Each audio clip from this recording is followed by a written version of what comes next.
Assalamualaikum warahmatullahi wabarakatuh. Bismillah, walhamdulillah, wassalatu wassalamu ala rasulillah Sayyidina Muhammad ibn Abdillah wa ala alihi wa sahbihi wa mawala. Rabbi israh li sadri wa yassir li amri wa hlul 'uqdatam min lisani yafqahu qawli. Allahumma alhimna ilman nabqahu bihi awamiraka wa nawahiyaka warzuqna fahman na'lamu bihi kaifa nunajika ya arhamar rahimin walhamdulillahirabbil alamin. Kita lanjutkan kajian tafsir maudhu' bid-dirayah. Insyaallah hari ini akan membahas surat At-Taubah ayat 40. Nomor surat ke-9. Kalau judul teksnya adalah Allah bersama kita. Tapi kalau tafsir maudhu'i harus dikaitkan dengan ayat-ayat lain. Misalnya surat Al-Baqarah ini dikaitkan dengan surat Al-Hijr ayat 88 dan atau surat An-Nahl ayat 127 dan 108 dan juga surat An-Naml ayat 70. Jadi kalau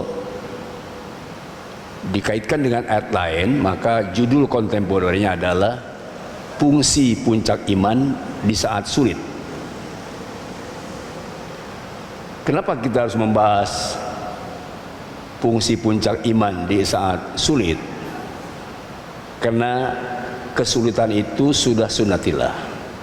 Kesedihan, suka duka, dan rasa takut itu tidak hanya dialami oleh kita sebagai hamba yang dhaif.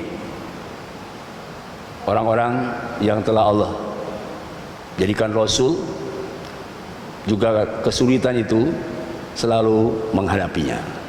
Disitulah puncak keimanan berfungsi. Dan bagi Nabi dan Rasul, ketika diuji dengan satu kesulitan, itu imannya terus meningkat. Ya. Kita kadang-kadang diuji kesulitan, imannya belum meningkat. Karena itu hari ini mudah-mudahan kita bisa seperti apa yang telah dicontohkan oleh Rasulullah di dalam surat At-Taubah 40 ini. Sebelum saya jelaskan tentang judul kontemporernya, sebelumnya ayat ini berkaitan dengan ketika Rasulullah SAW pergi dari Mekah karena dapat tantangan yang berat. Tetapi pada ayat ini umat Islam ditegur, kalau kamu tidak menolong Nabi Muhammad SAW, sesungguhnya perlu ingat bahwa ketika orang-orang kafir Quraisy mengusir Rasul, dan menurut ahli tafsir disitulah pertolongan Allah datang. Jadi kalimat faqad nasarullah itu bukan jawab, sebab dapat dari ilan tansuru itu harus fil mudhari, itu dalam tafsirnya begitu. Jadi ilatan suruhu yansurullah, kalau kamu umat Islam tidak menolong Nabi Muhammad, Allah menolongnya. Dipertegas dengan kalimat firman, sungguh Allah telah menolong Rasul ketika diusir, dipereksekusi dan mau dibunuh oleh orang kafir Quraisy dari Mekah. Rasul pada saat itu posisi Saniyasnain, salah seorang dari dua orang yang ada pilghar, yang ada di Gua Hira. Yang satu lagi adalah Abu Bakar Siddiq. Ketika di Gua Hira, yaqulu li sahibi, Rasul menyampaikan informasi kepada Abu Bakar ketika melihat kaki Abu Jahal dan Abu Lahab ada di atas kepala mereka berdua di Gua Hira, maka ijazan Abu Bakar, gemetar Abu Bakar, takut, dan juga duka citanya mendalam karena sudah meninggalkan Mekah. Jadi la tahzan itu tidak boleh sedih, duka cita, karena ada sesuatu yang hilang. Jangan berduka cita, jangan sedih hati, dan jangan rasa takut, karena Allah bersama kita. Karena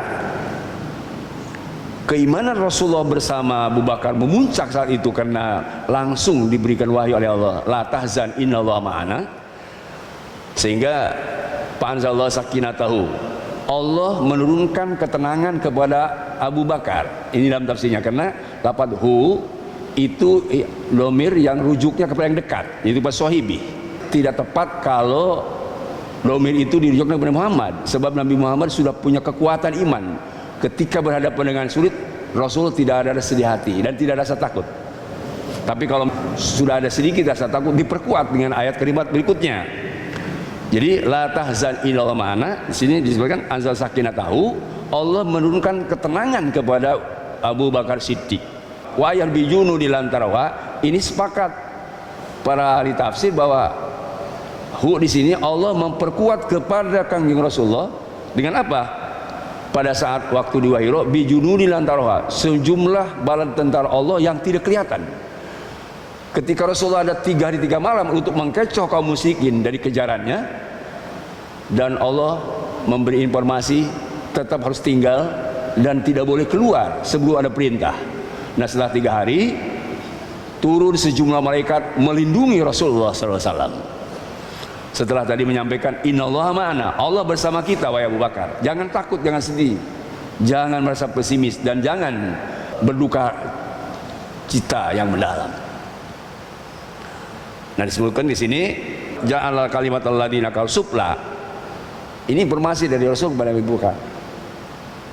Apa yang disampaikan oleh orang-orang kafir, ajakannya kemusyrikan itu adalah bakal kalah. Disuplainya al-maglub, bakal kalah atau dikalahkan. Sedangkan wa kalimatullah yal ulya, ajakan tauhid, kalimat tauhid termasuk bendera tauhid adalah ulya, bakal menang. Ya, ulya itu dari al-ghalib dalam tafsirnya, menang. Jadi teksnya ayat ini adalah berkaitan dengan innallaha ma'ana, la tahzan, jangan duka cita, Allah bersama kita. Di dalam tafsir Al-Ma'iyah atau banyak di Quran innallaha ma'as sabirin. Al-Ma'iyah di sini, Al-Ma'iyah al-madhkurah, itu ru'yatul basirah ilallah atau ila rabbi. Melihatnya mata hati kepada Allah.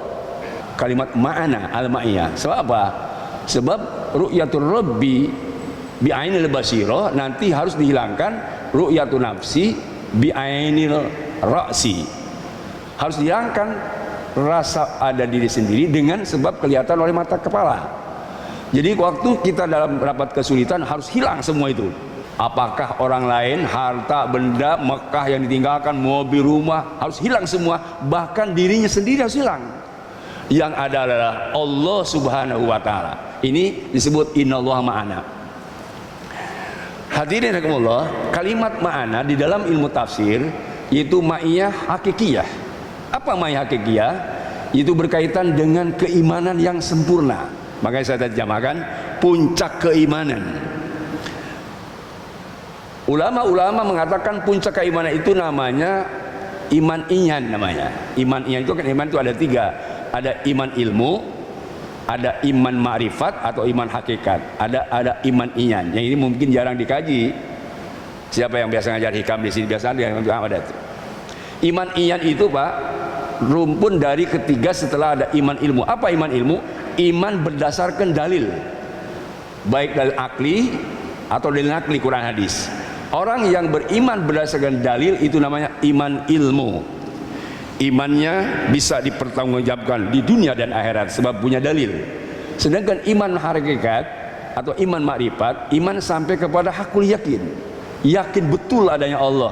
Maaf, meskipun dia tidak sudah harus melihat dalil lagi. Itu tingkatan kedua. Iman makrifat atau iman hakikat. Apakah kita sudah sampai? Wallahu alam. Saya bertanya saja, dan wajib kita sampai kepada iman hakikat, hakul yakin. Sedangkan yang ketiga itu disebut iman inyan. Inyan itu ainun, maksudnya ainul basirah, yaitu iman dalam tafsirnya darajatun fawqa darajatil yakin, tingkatan keimanan di atas tingkatan iman yakin. Puncak keimanan di situ. Tidak ada lagi kecuali Allah. Ya, itu. Makanya nanti iman iyan itu kalau kita lihat surat yang memperkuat Al-Baqarah ayat 40, di dalam surat An-Nahl ayat 127 128. Ini korelasinya. Wasbir wa ma sabruka illa billah. Wahai Muhammad, sabar kamu. Tidak mampu kamu bersabar kecuali dengan pertolongan Allah. Tidak bisa kamu sabar kecuali perlindungan dan pertolongan Allah. Kekuatan dari Allah. Makanya wala tahzan alaihim. Jangan berduka cita kamu terhadap kekafiran mereka. Jangan sedih hati terhadap kekafiran mereka. Bahkan wala taku fi dhaiqi mimma yamkurun. Tidak boleh bersempit hati kamu dari makar atau tipu daya yang direncanakan oleh mereka. Ini teksnya. Nabi Muhammad dilarang tadi bersempit hati dari makar atau tipu daya yang direncanakan oleh orang kafir. Kita juga begitu. Tidak boleh bersempit hati, bersedih hati dari apa yang direncanakan oleh orang-orang yang jahat, yaitu orang yang zalim. Mimma yamkurun artinya upaya tipu daya mereka yang direncanakan secara jahat. Kita tidak boleh tahzan, tidak boleh duka cita, dan tidak boleh taji. Tetap kita harus gembira hati. Biarlah mereka berupaya jahat, tetapi kita ditolong Allah. Sebagaimana Rasulullah menyampaikan, wahai Abu Bakar, biarlah mereka berbuat jahat, mengejar-ngejar kita, tetapi Allah bersama kita. Dilanjutkan ayat berikutnya, innallaha ma'alladzina taqau. Sesungguhnya Allah akan bersama-sama orang yang bertakwa. Walladzina hum muhsinun, dan Allah akan bersama-sama dengan orang yang selalu berbuat baik. Itu tidak boleh dinafikan. Kalau kita sudah beriman dan sudah berbuat baik, pasti ma'iyatillahi hakikiyah. Allah bersama kita. Tetapi kenapa Allah tidak bersama kita? Karena kita imannya masih separuh-separuh. Belum sampai kepada tadi iman inyan. Maka mungkin, maaf, iman ilmu saja, wallah alam, saya nggak tahu bapak-bapak sampai di mana. Jangan pun iman iman, paling tingkatan dari iman ilmu, yaitu iman yang berdasarkan ilmu, dalil-dalil qat'i, Quran, hadis, dan atau logika. Dan kedua, iman hakikat. Iman kita sudah sampai ke taraf yang kedua, hakikat iman dari Allah Subhanahu wa taala, sehingga kita melihat kebesaran Allah. Tetapi kalau sudah iman hakikat, akan dihadapkan ujian keimanan itu dengan sesuatu yang sulit melilit dan susah yang tak ada ujung, kemudian duka cita yang mendalam. Itu pasti terjadi. Kita sekarang sedang dihadapkan dengan itu. Makanya saya ambil contoh tadi, fungsi atau peran puncak keimanan kita diuji sekarang dengan kondisi yang tidak jelas, baik sosial, ekonomi, politik, dan lain-lain. Kalau kita bisa menyikapi, insya Allah ma'iyatullah hakikiyah, Allah bersama kita. Di dalam surat Al-Hijr ayat 88, wala tamudana ainaka ila ma mata'bi azwajan minhum. Jangan sekali-kali Muhammad dua mata kamu memandang, melirik kepada harta yang kami berikan kepada orang kafir sebagai jodohnya. Ini saya lihat di tafsirnya, mereka itu punya jodoh, Pak. Jodoh bukan arti jodoh suami istri, hartanya juga jodoh mereka. Itu akan berbeda dengan kita nanti punya azwaj, jodoh kita bidadari, mereka tidak bagian, hanya di dunia saja. Muhammad, kamu jangan punya dua mata dilirikan kepada harta yang jodoh mereka. Bahkan wala tahzan alaihim, kalau kamu tidak memperoleh dan tidak ada umat Islam seperti itu, kalau kita belum mendapat dunia, belum mendapat jabatan, belum mendapat harta, la tahzan alaihim, jangan bersedih hati karena orang kafir kaya raya. Jangan duka cita karena mereka sudah punya jabatan tinggi dan menguasai dunia. Jangan bersedih hati dan duka cita. Ini larangan. Kenapa? Innallaha ma'ana. Allah bersama kita. Apa ma'iyatullah? Kajian saya ini lebih banyak ditekankan kepada pembersih hati atau memperkuat iman. Iman inyan itu sebetulnya disebut di dalam alai tafsir begini, ma tajilul qulub minal humum wal ahzan bi ajli ma muniat min wujudin. Tidak dirasakan oleh hati apa yang disebut al-humum, kesulitan, kesusahan, dan rasa bingung serta takut, dan ahzan. Ahzan itu duka cita, sedih karena masa lalu. Saya lihat di dalam Kamus Bahasa Indonesia bahwa kata humum ini takut yang mendalam, takut yang masa depan karena ada kendala, ada bencana. Tidak boleh kita. Sekarang dunia, begitu kita takut tidak dapat jabatan, muncul iman, hilang takut tidak punya jabatan. Begitu takut tidak punya istri, tidak punya dunia, muncul iman, hilang terasa takut tidak punya istri atau tidak punya jabatan dan dunia. Ini muncul tadi iman yang ada di lubuk hati kita menjawab situasi kondisi yang sulit. Ya, sekali lagi, tidak ada yang dirasakan oleh hati kita dari rasa bingung, dari rasa takut dan sedih hati, pali aji ma muniat min wujudin iyan, itu sebab atau gara-gara belum adanya iman iyan, belum adanya wujudun iyan. Apa iman iyan? Belum memuncak keimanan kita dan belum yakin Allah bersama kita. Kalau sudah memuncak iman dan Allah bersama kita, insya Allah. Cuman persoalannya kan ada apa namanya? Ada tingkatannya. Tidak muncul langsung iman iyan, tidak langsung muncul ada iman yang kuat. Sebab kalau tidak salah pernah saya sampaikan, mungkin Bapak lupa, sebenarnya ada 4 proses untuk mendapatkan iman iyan itu. Puncak keimanan, 1, kita harus menjaga sinar hati, sinar iman atau iman yang ada dalam hati dari lintasan-lintasan dunia. 1. Sekali lagi, 1 syaratnya untuk mendapat iman tadi ada 4 tingkat, harus dijaga hati kita dari lintasan dunia. Saya akan gambarkan, Pak. Itu di dalam Ainul Basir itu sebut tadi mata hati. Mata hati itu ada su'anya, ada sinarnya. Harus dijaga oleh kita sinar mata hati kita untuk menerangi kebaikan dan jangan diganggu oleh wujud syahwat nafsiyah. Sebab apa? Mata hati kita itu digambarkan seperti cermin, Pak. Cermin itu bisa memantulkan cahaya kalau ada cahaya yang masuk ke kaca. 1. Kedua, cahaya itu seperti reflektor. Reflektor itu bisa merekam apa yang ada di depan kacamata. Bapak kalau HP kemudian bisa membuat foto, itu ada reflektor yang bisa merekam apa yang ada di depan kita. Tidak mungkin rekaman reflektor itu baik jadi buruk. Kalau orangnya tinggi pasti tinggi, kalau bajunya hitam pasti hitam, kalau orangnya pendek-pendek tidak bisa merekayasa, sebab dia adalah reflektor yang ada di dalam eksak yang ilmu ditemukan oleh para ilmunya. Hati kita seperti reflektor, bisa merekam jejak apa yang pernah kita lihat. Karena itu dalam ilmu tasawuf, hati-hati, punya hati jangan dikotori sampai datang hal-hal yang negatif. Itu 1. Yang kedua, kalau kita sudah kotor hati atau gelap hati karena tadi dengan bayangan-bayangan dunia yang hampa, maka muncul sebut mukabal syahwat. Syahwat kita akan terbelenggu di situ. Sebab keinginan syahwat itu apa yang pernah dilihat. Sekali lagi, keinginan syahwat itu apa yang pernah dilihat, yang didengar dan dirasa.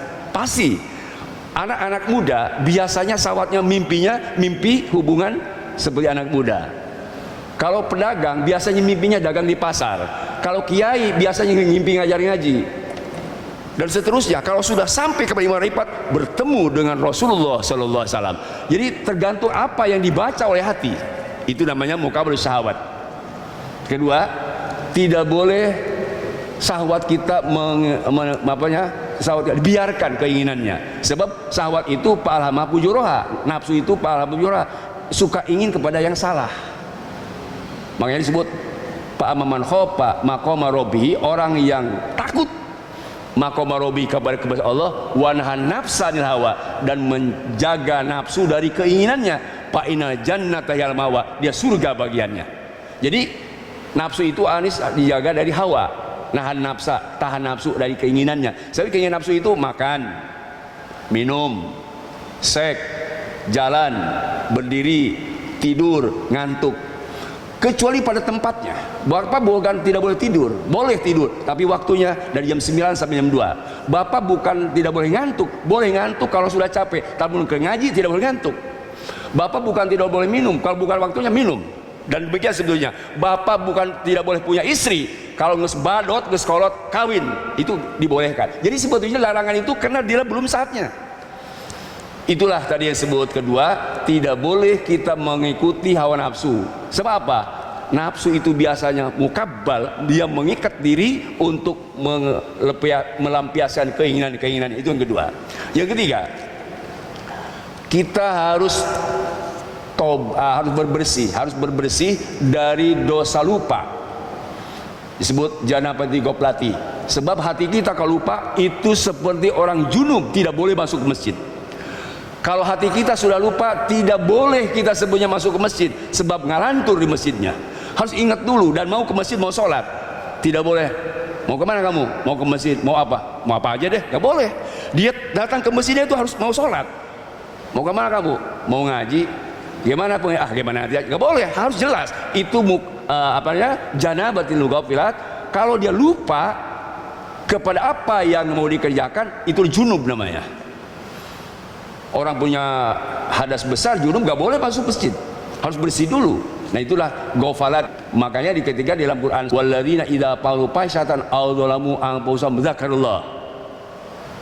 Apabila berbuat zolim dan mendolimi diri sini, harus zikir pada Allah. Ingat, kamu sedang berusaha untuk bertemu dengan Allah. Jangan hanya sekadar tadi bertemu dengan materi, jangan bertemu dengan dunia. Pergi ke pasar, bertemu dengan rahmat Allah ada di situ. Keuntungan dunia akhirat ada di pasar. Kalau pergi ke kantor, jangan hanya cari uang. Di situ ada keuntungan dunia akhirat. Kalau mau punya istri, jangan hanya sekadar hubungan biologis, tetapi ada motif regeneratif untuk mempunyai anak yang soleh dan soleh. Itu saya kira tadi jangan sampai lupa tujuan itu. Ya, jadi yang ketiga, jadi jangan ghafalat kita. Ya, yang keempat, tarkul asam namanya. Tinggalkan semua bentuk kemaksiatan. Israrus ma'asi, terus menerus berbuat kemaksiatan, itu harus tinggalkan. Baru muncul nanti al-iyan. Ya. Jadi al-iyan itu tadi muncul karena sudah meninggalkan semua kemaksiatan. Hadirin rahimakumullah, saya akan memberikan gambaran begini. Ya, ada dulu namanya Ahmad bin Hambal dan satu lagi Ahmad bin Abil Hawari. Ahmad bin Hambal bertemu dengan Ahmad Ibn Hawari. Lalu Ahmad bin Hambal bertanya, apa yang kau dengar dari guru kau selama belajar? Ahmad bin Hawari itu punya guru namanya Abi Sulaiman. Ya. Apa yang kau dengar dari Abu Sulaiman? Coba ceritakan kepada aku. Kemudian Ahmad Ibn Hawari mengatakan, Kul subhanallah bila uzbin. Sesungguhnya aku berat untuk menyampaikan kepada kamu. Baca subhanallah, tapi tidak harus dengan ujub, takabur, sombong, ria. Saya ingin bertanya tentang sesuatu yang didengar oleh oleh kamu dari guru kamu. Tapi kok jawabnya subhanallah? Ya, kalau Anda sudah membaca subhanallah, baru saya akan sampaikan. Pasti Anda membaca subhanallah. Itu apa yang disampaikan oleh Ibnu Hawari kepada Ahmad bin Hambal. Guruku Abi Sulaiman menasihatkan kepadaku, apabila nafsu sudah diikat untuk apa? Untuk mendapatkan kehebatan di alam malakut.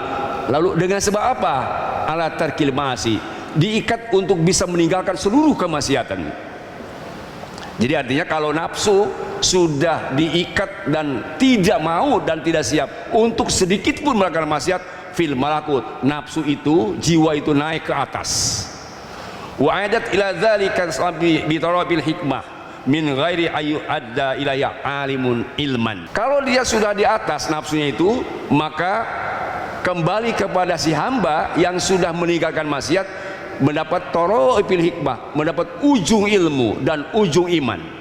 Seperti puncak ilmu dan puncak iman. Puncak ilmu namanya laduni, puncak iman namanya iman inyan. Min ghairi ayu ada ila ilmu alimun ilman, tidak harus punya guru lagi. Kalau kamu sudah meninggalkan maksiat, tidak harus punya guru lagi. Sudah cukup meninggalkan maksiat, ilmu akan datang, puncaknya ilmu, dan iman akan datang, puncaknya iman. Ahmad bin Hambal ketika mendengar cerita itu mengucapkan tadi subhanallah, dan dia sambil duduk, berdiri, duduk lagi, berdiri lagi, duduk lagi, berdiri lagi, dia sampaikan, ma samitu bil isam bi hikayatin a'jab min hadil hikaya. Saya selama mendengar cerita, tidak pernah ada cerita yang paling indah untuk diri saya, dan cukup cerita ini. Ternyata datangnya ilmu makrifat, datangnya ilmu laduni, datangnya ilmu iyan dengan sebab meninggalkan seluruh kemaksiatan. Saya tanya bapak-bapak, sudah bisa belum? Wallahualam. Ini satu ya. tarkil ma'asi, tinggalkan seluruh tarkil atham. Yang kedua, kalau ingin mendapat ilmu leduni atau ilmu yang disebut tadi yang memadai, ya, atau iman yang inyan atau iman darujatun fawqa yakin, itu di dalam surat Fussilat ayat 30. Innal ladzina qalu rabbunallah tsumma istaqamu. Orang yang rabbunallah, yakin Allah sebagai Rabb, tsumma istaqamu, kemudian dia istiqomah beribadah taqarrub kepada Allah, itu akan muncul iman inyan dan ilmu yang hakiki. Apa artinya? Selain daripada meninggalkan maksiat, dia harus terus beribadah kepada Allah. Tsumma istaqamu, beribadah kepada Allah, sehingga muncul ala takhafu wa la tahzanu. Tidak boleh kamu merasa takut masa depan, dan tidak boleh duka yang mendalam masa lalu. Sebab ada yang hilang tadi, ya. Jadi sedih itu sebenarnya karena ada yang hilang dalam definisinya, ya. Sedih atau duka cita, ada yang hilang. Misalnya ada seorang suami ditinggalkan istrinya, pasti duka cita dia.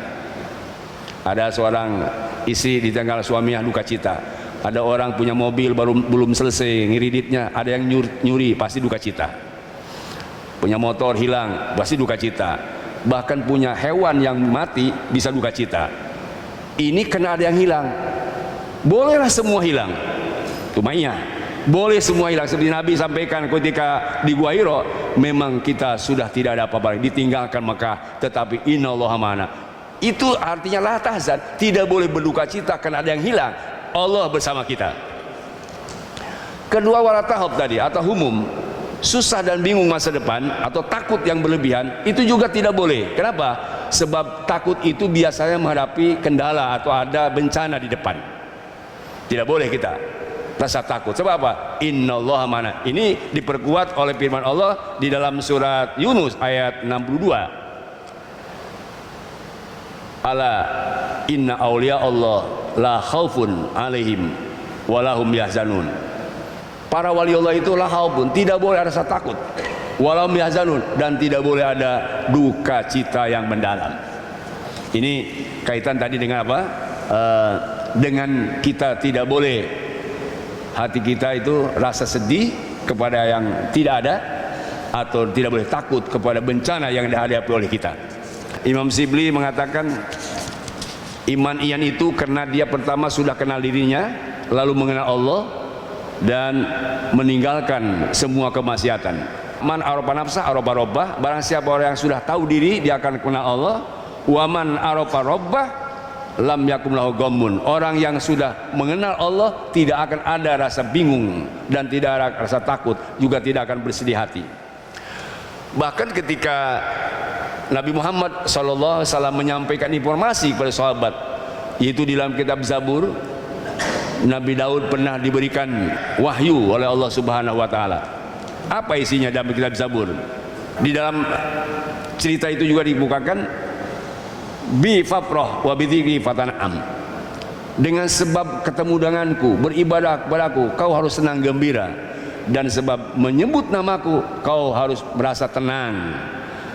Kau harus merasa senang. Wabistinadul qalbi binul ma'rifah wahtidai, dengan sebab hati dipenuhi dengan ilmu cahaya dari Allah. Sebab tadi iyan, ada iman iyan, waruyah, dan ada ilmu yang bisa melihat kebesaran Allah Subhanahu wa taala. Yuhraju minhumul ham, maka akan dihilangkan oleh rasa bingung dan rasa takut. Wa yahilu mahalahu ruhaniyah, sehingga dia punya nilai-nilai spiritual tinggi.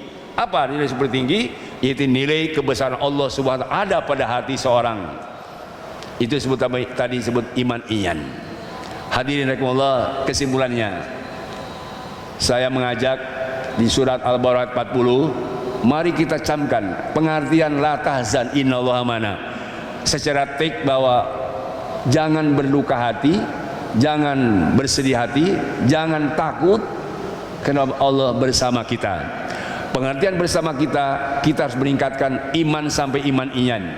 Satu, dari iman ilmu tadi kita punya iman berdasarkan dalil, kemudian muncul dari iman hakikat, iman yang sebenarnya, lalu ada di atas itu darjatun fawqa darajatin, darjatun fawqa darajat yakin, keimanan di atas derajat orang-orang yang yakin. Itulah iman iyan. Kalau kita sudah ada iman iyan, muncak iman kita, maka akan Allah turunkan pertolongan kepada kita. Di masa yang sulit sekalipun, yang tidak mungkin terjangkau oleh kita, yang mungkin tidak terselesaikan oleh kita, Allah yang menyelesaikannya. Misalnya contoh kecil di hadapan kita, 2024 kita akan pemilu, akan memilih wakil rakyat dan akan memilih pejabat eksekutif, termasuk memilih presiden dan wakil presiden. Menurut angka hitungan, menurut kita tidak mungkin dapat, tetapi la tahzan innallaha ma'ana. Jangan berduka cita, jangan bersedih hati, jangan takut, Allah bersama kita. Insya Allah kita menang. Sebab tadi disebut di sini Al-Ghalib. Coba lihat Bapak ayatnya tadi, ya. Coba lihat lagi ayatnya Pak. Di sini kan ada wajah Allah kalimat Allah kafaru supla.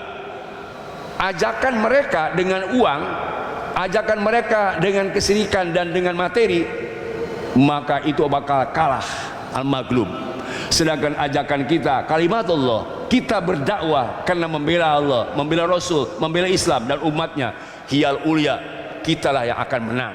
Mudah-mudahan Allah Subhanahu wa taala memberikan taufik dan hidayah kepada kita semua. Subhanakallahumma wa bihamdik, asyhadu an la ilaha illa anta, astaghfiruka wa atubu ilaik. Shallallahu alaihi wasallam Muhammadin walhamdulillahirabbil alamin. Assalamualaikum warahmatullahi wabarakatuh.